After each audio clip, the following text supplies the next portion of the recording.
Welcome to Third Sunday Tea Talk Show. We are so grateful that you all joined us this third Sunday. Welcome, welcome, welcome to Third Sunday.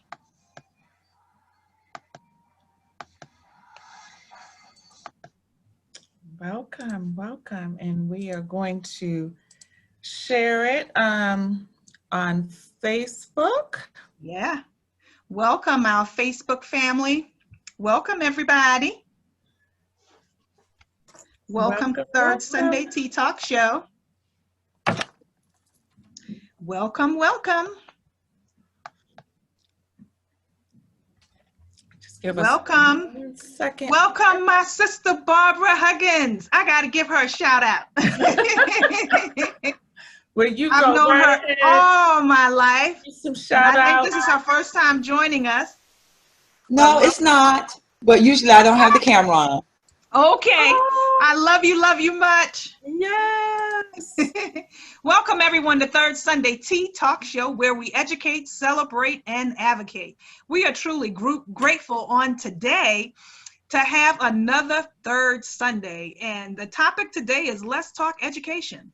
So for those of you who are new to the show, we have been around for we'll be celebrating 6 years next month, but it's going to be our 3-year anniversary for being on social media.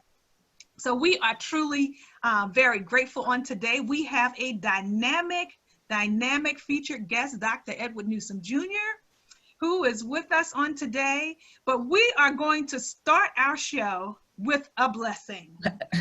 We're going to start our show with a blessing, because not only do we celebrate, we advocate, and we educate. We believe in giving out blessings. So we are celebrating educators on today. Shout out to all the educators.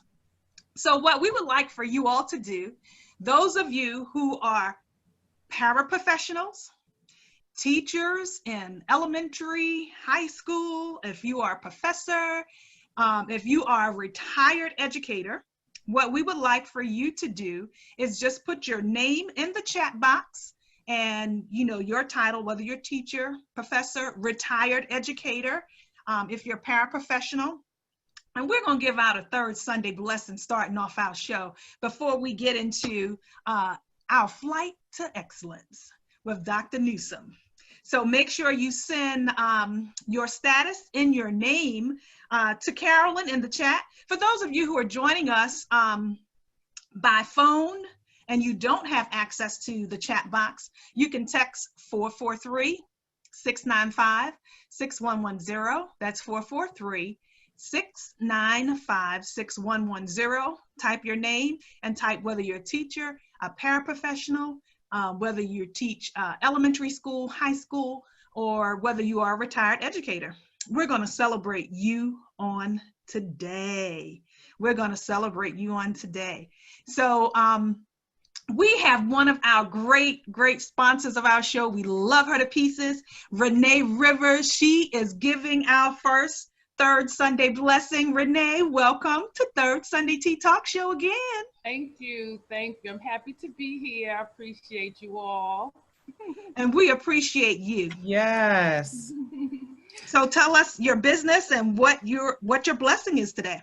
Well, my business is making women beautiful by way of jewelry, paparazzi accessories, all things $5. Beautiful, beautiful jewelry. The website is www.bedazzle03.com, and today I'm giving away a bracelet. Beautiful. A bling, 3 snaps to wrap it around your wrist. It's very pretty, black.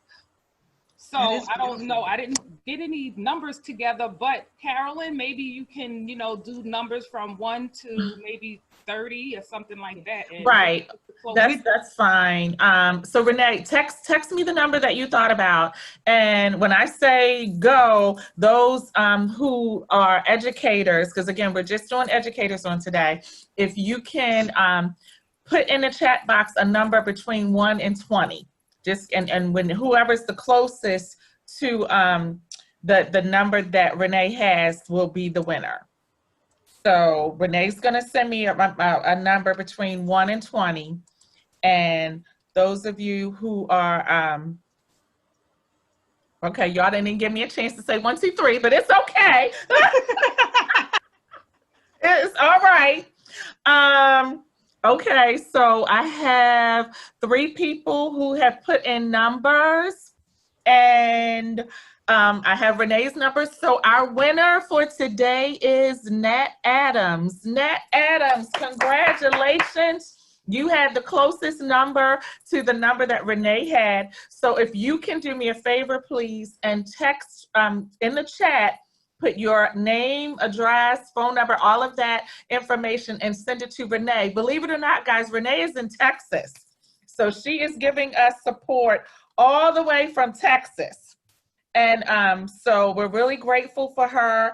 And I'm going to actually put her website address in there. But Nat Adams, please send all of your information to Renee, and she will get your gift right off to you. Congratulations, our first Third Sunday blessing for today. And let me just say, please, please, please invite your friends, invite family to get on. It's much easier when they do it on the Zoom versus trying to do it on Facebook, as we have some amazing Sunday blessings coming up later on in the show, and no one wants to miss out. So please be sure that you're sharing this with family and friends. All right. Okay. So thank you so very much, Renee, again, for that third Sunday blessing. And kudos to the winner, Nat Adams, for winning and being blessed with that nice piece of jewelry. So our featured guest on today's Third Sunday Tea Talk Show, where we educate, advocate, and celebrate. We are featuring Dr. Edward Newsom Jr. Welcome to Third Sunday. All right. Thank you. Thank you. It's great being here. Thank you, Dr. Newsom. So Dr. Newsom, I've known you for quite a few years now, and I consider you to be a mentor to me. So can you just share a little bit about yourself and how you started out on this educational journey? All right. First, I want to get in on those blessings.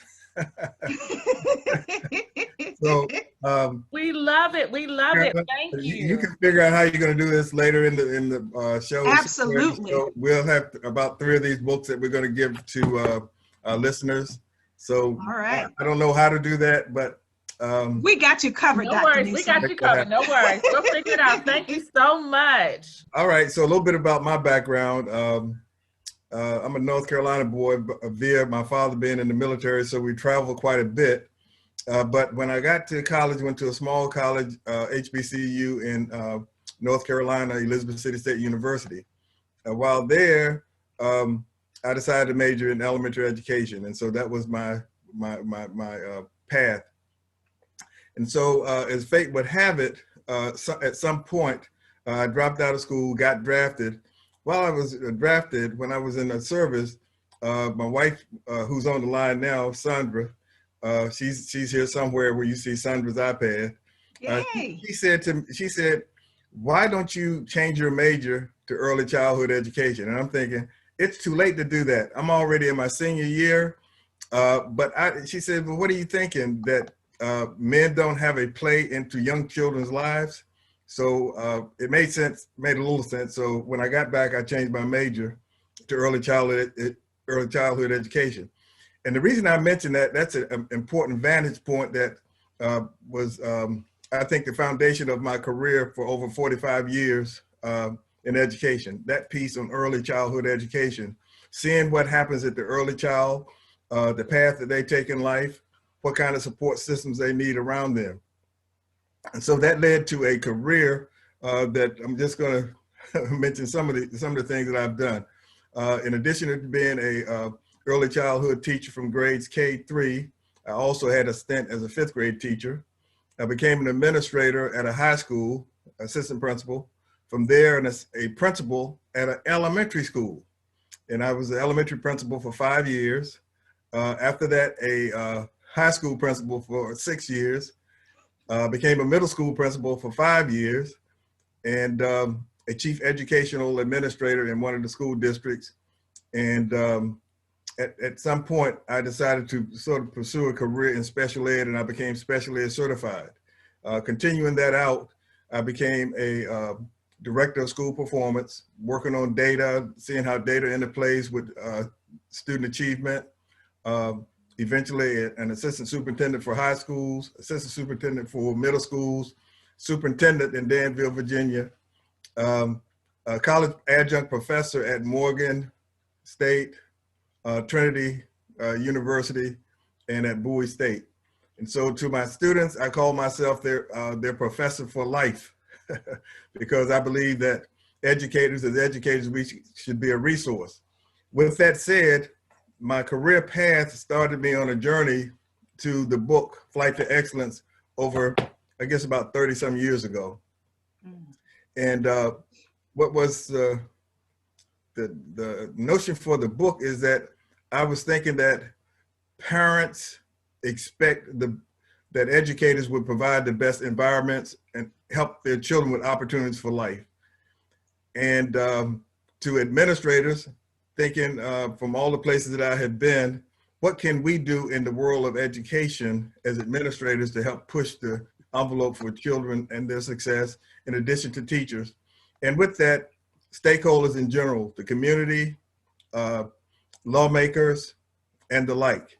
And so it took a long time for me to put together this little book as I think about it, because I really wanted to give parents and other stakeholders some strategies for when they collaborate together, then we can make sure that children are successful in school, K through college, in addition to being equipped to navigate the world, not just this country, but the world. And so I think the book gives quite a few ideas and strategies for how stakeholders can come together to work together for that, with that goal. Wow. A long career in education, and it still continues. So for those of you who are just joining us, welcome to Third Sunday Tea Talk Show, where we educate, advocate, and we celebrate. And our featured guest on today is Dr. Edward Newsome Jr. I consider him to be an educator extraordinaire, and he's worked at every level in the educational system. And now that we have experienced another crisis in our society, a lot of people are up in arms in reference to how can they still reach a level of education for their students. Parents are concerned, teachers are concerned, educators throughout every realm, all the way through, through higher ed, are concerned about the state of affairs and are children able to learn during this crisis? What is your take on the state of affairs in education today? Well, I'll start with a cliche, and I look at cliches as, cliches are sayings or ideas or thoughts that people sort of gravitate around. And one of the cliches that people have been gravitating around for several years now is this thought about it takes a whole village to raise a child. So, when I first heard that, I thought, oh gosh, that's wonderful. It seems such a noble, and many of you know that's an African proverb. And I said, it's such a noble concept that it takes a whole village to raise a child. Now that's true. That's true. But what as I contemplated and thought about it over time, and I talk a little bit more detail in my book about it, is that we don't necessarily think about what kind of village that is raising our children. Number one, who is that village? Because some of our villages that raise children, that care for children, are not what we consider dynamic. They don't have the models, they don't have the mentorship, they don't have the people that are collaborate together for the best interest of children. So we have children that come from communities that they don't eat, they don't have health care. There's violence in those communities. So those communities, although they do raise children, they leave something wanting. So it is with that concept that we think about what is the village, and then the second thing, who is in the village. And when we talk about and think about education, sometimes many people think that the village nurturing towards education begins when the student gets in school. The actual village begins, and the nurturing and the building for students as they begin their success journey happens from the day they're born. Some people would say even before that, with mom singing to the, to the baby before the baby is born, reading stories, just in a wholesome environment, free of stress. Those are all conditions where children learn, and that continues on. So with that said, we today, when we look at turmoil, the kinds of things in the earth, whether it relates to violence, as it relates to democratic norms, whether it relates to education, whether it relates to the pandemic, is all about where is the first setting that the child experiences an opportunity to receive the nurturing that builds the level of successes that they need. So the first point I want to make is it begins in the home. So no matter what children see on TVs or what they see as have to deal with the pandemic, it is at the home. Is the child having opportunities to receive love, care, emotional support, all the kinds of things that they need to navigate all the conditions that are external to that house? Because once that child is prepared in that house, they're better able to meet the demands of what happens externally. So that's the first piece. The second piece is what happens in the educational environment. I tend to think that in every generation there has been challenges. Now we're probably going through a challenge that we haven't seen before as it relates to healthcare, but there has been challenges in every several points in our history, and people have survived those things, and they survived them because people care and work together. In the educational environment, I think most of you pretty much know that the most important resource is in a classroom. It doesn't matter about books and materials, but the teacher is the most important resource. In an organization, the most significant piece is the leadership in that school. So I say that leaders, as the Bible says, leaders are born for the day of adversity. You don't need leaders when everything is going great.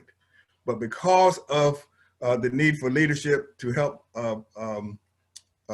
organizations, teachers, stakeholders, parents, and everybody coalesce around the child, sometimes it seems that things are insurmountable.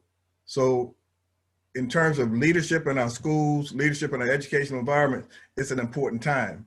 So with that said, that opportunities come out of challenge. When there are great challenges, there are great opportunities. And as bad as things seem to be today, it is going to produce some challenges and speak to some overcoming of challenges through opportunities that we had been wanting to happen. And I'll just mention one, and then I'll piggyback on some more questions. This whole notion of distance learning, as an example, we've been thinking for years of how do we connect children with their present world, present life or communities, and with the world at large, and what would be the mechanism for that to happen. And we've sort of known that it's been through technology. And so 20 years ago, we were pushing for technology in education by calling it anywhere, anytime learning. Now with the pandemic, kids have technology. When that was first, we were talking about that anytime, anywhere learning 20 years ago, there was a huge divide into affordability. Kids in poverty could not afford technology. All sorts of things were happening that prevented them. And so equity was lacking 20 years ago for kids in poverty. Now, excellent. Now with the pandemic, as bad as circumstances are on the one hand, that we see that now the advent of the pandemic has pushed opportunity for kids to be able to access learning anywhere and connect with people anywhere. And so being that this is Sunday, my wife says this all the time. You probably heard this: when the devil starts messing, God starts blessing. Yes, I have heard that. So one of the things you mentioned. So I just want to finish that point. So okay. even in this time of, and even with the thing, we know that children can be impacted by the virus and all. It seems like they're almost in a bubble, many of them, because of their age and because of their immune system, that though some of them have some tragic responses from the virus, we know that it seems like they're protected. So in a sense that some of this protection, I think, will give them the opportunity to excel as we move forward.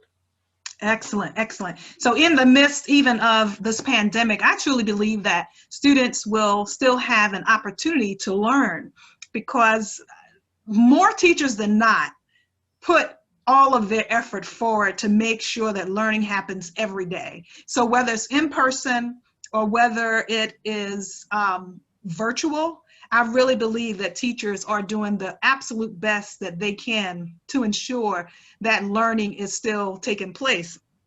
And Dr. Newsom is also an author. He is the author of Flight to Excellence. And one of the things you mentioned in your book that I read was one of your experiences. You said you did a survey in reference to students. And students made the statement that they didn't necessarily remember the content that was taught, but they remember the teacher that cared for them.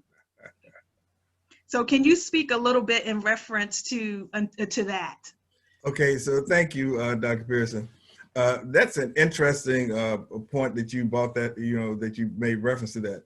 I've had an opportunity to ask thousands and thousands and thousands of students, whether they be working on doctorate degrees or master's or bachelor's degrees, students in high schools, just thousands of people. And I asked the question, tell me who was your best or favorite teacher, the best teacher that you've ever had in your life, and tell me why. So most people, when you give them 3 or 4 minutes to think about it, it doesn't take long. What I find out is that in those questions, it crosses racial and ethnic lines.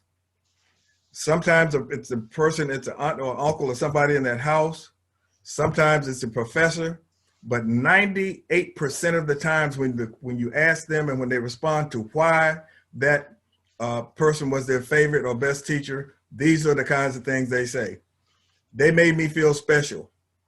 They cared about me. They loved me. I said, well, they tell you that. And a lot of times they'll say, no, they never told me. And I said, well, how did you know it? How did you know they cared for you? How did they know they cared about you? How do you know that your success was important to them? And it's because of the aura that teachers put forth in that surrounding that kids sort of navigate to that. Rarely do people say, I remember Mrs. Jones because she taught me how to do my timetables. Or I remember Mr. Johnson because he taught me how to conjugate a verb. It's always about that. And so I bring people back to this point. The word education comes from a Greek word that means to care for. The very substance of the word educate is all about caring. Yeah. Countries that outperform the United States around the world, when you look at their vision and mission statements, it is about the caring about students rather than the academia. So the academia comes forth after the caring, after students have the emotional kind of platforms and things that I talk about in my book. Those things are set up in the home and begin at home. And everybody can do it. You don't have to have a college education to be a good parent. You just got to love your child. And so that's what I mean. But so in teaching, no matter what level you're on, the understanding that students react to you better when you care for them and set the conditions for learning is the best place that one of the best things that you can do for children. Oh, yes, absolutely. Of course, I totally agree with everything that you're saying. That spirit of caring is essential, because oftentimes when you talked about where it starts and in the home, a lot of students have challenging home lives. And when they come to school, if they have someone that is there who cares for them, they have a better chance of succeeding. And so that teacher-student relationship is absolutely crucial and necessary for students to learn. Also, in your book, to Flight to Excellence, so you're taking individuals through this journey as if, you know, they are actually on a flight. And we know that I'm not flying anywhere due to COVID at this time. However, but you know, when you're on a flight, sometimes there's turbulence. And that's also mentioned. And it seems like at this particular time, there's a little turbulence in the educational realm. I get a lot of news feeds in reference to all the different things that are going on with education, from lack of funding to society and lawmakers and others at this particular time feeling as though when you look at superintendents and others in leadership roles, that they should be miracle workers at this time. And of course, oftentimes they lose their jobs. And when you're fighting for anything, of course, there's a struggle, you know, when you're fighting for absolutely anything. But for education, it has always been a struggle to educate. There's always been a fight for learning, and it continues because of the inequities and all of that. And so on this flight to excellence, during turbulent times such as this, where some teachers feel as though they don't feel comfortable going back into the classroom and being where they are. And then you have leaders who are tasked with being under pressure to open schools because that's what lawmakers want. What encouraging words. How do educators handle themselves during this time of turbulence? Dr. Pearson, you asked about 10 questions in that question. Okay. So let's just take a piece of that. All right. I'm going to tell you, so on the cover, you see an eagle. And the reason that I picked the eagle is because of the scripture saying that they that wait upon the Lord shall renew their strength. They would take up wings as an eagle. Mm-hmm. And so the thing about an eagle that's such an interesting, even though in the book I analogize it to vehicle transportation, but that eagle is still at the crux of some of the behavior of the eagle, especially in flight. Mm-hmm. And so the eagle is the animal that has probably the best eyesight of any animal. It can see such a distance away and focus on the prey or things on the ground. It's amazing. And then the tentacles can, once they catch their prey, they do not let it go. They have all sorts of kind of things that they do. So one of the major things about an eagle, and so you think about flight in general, vehicle flight, it really is modeled after a lot of birds and things like that. So what we know about flight is by observing certain animals and seeing how they navigate. So in an eagle, that when an eagle experiences turbulence in wind flow, what the eagle does is that it rises above the storm, locks the wings, puts the chest out, and begins to soar. The eagle lets the turmoil of the wind help keep it afloat and keep it above the fray. In a time of turmoil, what we have to do in educate is not so because there's always turbulence in the air. That you may not be flying in that particular path. Mm-hmm. And so as the eagle locks itself up, so in education, whether it be teachers, leaders, and all of us have got to know how to lock our wings and fly above it. In other words, whether it's by your faith, by your talent, by your skill, by your experiences, and all the things you know. So here's the thing that happens on the flight to excellence. On the flight to excellence, in other words, about a child's path to success, the pilot is not one person. It is that community. Yes.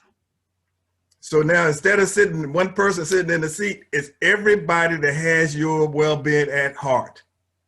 So in this time of turbulence, we all protect our children, we protect our teachers, we protect our leaders. We all come together to begin to offer support. Does a parent say, you know, the kid is on distance learning, but does a parent send a note and say, hey, we're supporting you there? Do other leaders say those kind of things? Do your colleagues say those kind of things? We're with you. We're working through this together. So that external support that we give students gives them a sense of calm during this flight. You know, you can't help a kid if you don't help yourself first. You know, you're going through turbulence. They said, tell the person, the parents and everybody said, look, you take your oxygen mask first. So we have to be in the right frame of mind for our students, whether that be in elementary, middle, high school, and even at the college level. You got to check in on those students, ask them how they're doing, and let them know that you care about them and that you're going to be with them through this time of turbulence.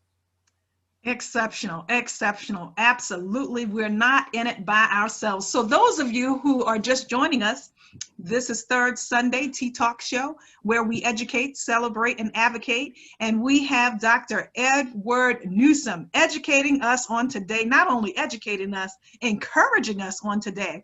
And of course, this is where we do Third Sunday Blessings. So if you have not had an opportunity to put in the chat that you are an educator, classify yourself, whether you are a professor, a teacher, a paraeducator, to our host, Carolyn, because we will be giving Third Sunday Blessings in just a little bit, and we want to make sure that you have an opportunity to get one of those blessings on today.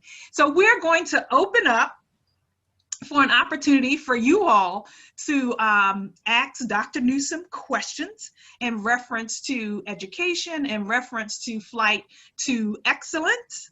And I know only thing you have to do is just unmute yourself and ask him a question. So this is your time to talk to Dr. Newsome.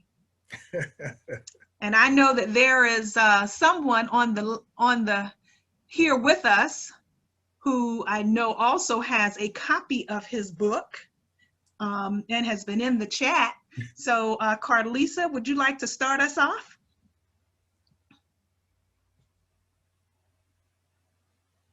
Carlisa? Okay, so I had to find myself. There I am. Okay. Hello, hello, Dr. Pearson and Dr. Newsome.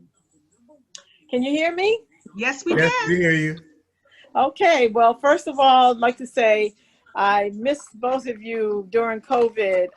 Working with you both and on behalf of children has been an extreme honor for me over my career, and I'm just glad that we're still able to connect. Dr. Newsome, you are just, I miss your lessons. I miss your daily lessons. And one of the things that, first of all, you already know that my book is dog-eared and underlined all throughout the book, because we have very similar beliefs about how our children need to be educated. And one of the things that you've always talked about is basically doing a new thing, that you even mentioned in your book that we can't use the same old tools that we used to use to educate our kids for the future. And so one of the questions that I had for you today is, I'm sure that you didn't have any prophecy that COVID would be the catalyst for those new tools, but just in your experience, how do you see COVID accelerating the vision that you have always talked about using different tools to solve the problems of the future and not the old tools of the past? All right. Thank you, Carlisa. And Carlisa, I would have been very upset that you were up here and didn't ask a question. That's right. So it's good to see you. So one of the things I want to speak to with that said, you know, because early on in the book, I have the headers, and one of the headers is about thinking out of the box. And so Right. I propose the idea that the best way to get people to stop thinking inside the box is to destroy all of the boxes. Don't let them get back in the box. So they will, as long as there's a box, they will get back in it. So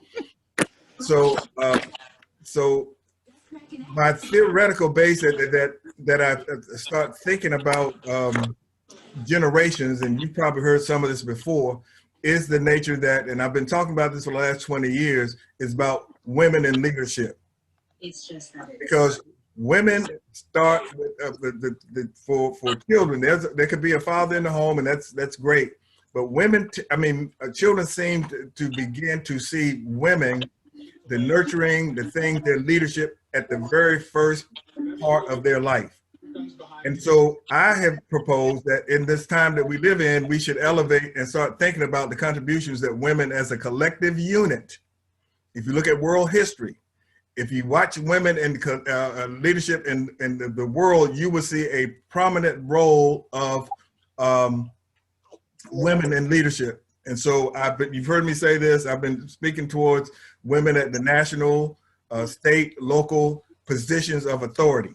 So when I say leadership, I'm talking about authority, and that is in the decision making. So in this time of pandemic, I would think that you have to coalesce women and people in the home, generations of women, to get to the core of what kind of things will support children, what makes children feel good about themselves, what makes children feel affirmed. And so the first strategy would be your collection of stakeholders who make decisions about children. We got to make sure that we get a cross section from every community, whether it's high poverty, middle, upper class, wherever they are, bring them to the table for discussions about curriculum, about technology, about access, about diversity. And so I think the paradigm shift will be into who sits at that table. And so in the book, I talk about that. We're going to have to change the dynamics of who's at the table, giving input about children and what they need. Lynn. Great. All right. Is there anyone else who has a question at this particular time? We are open for questions with Dr. Newsome. So the only thing you have to do is just unmute your phone and you can ask your question.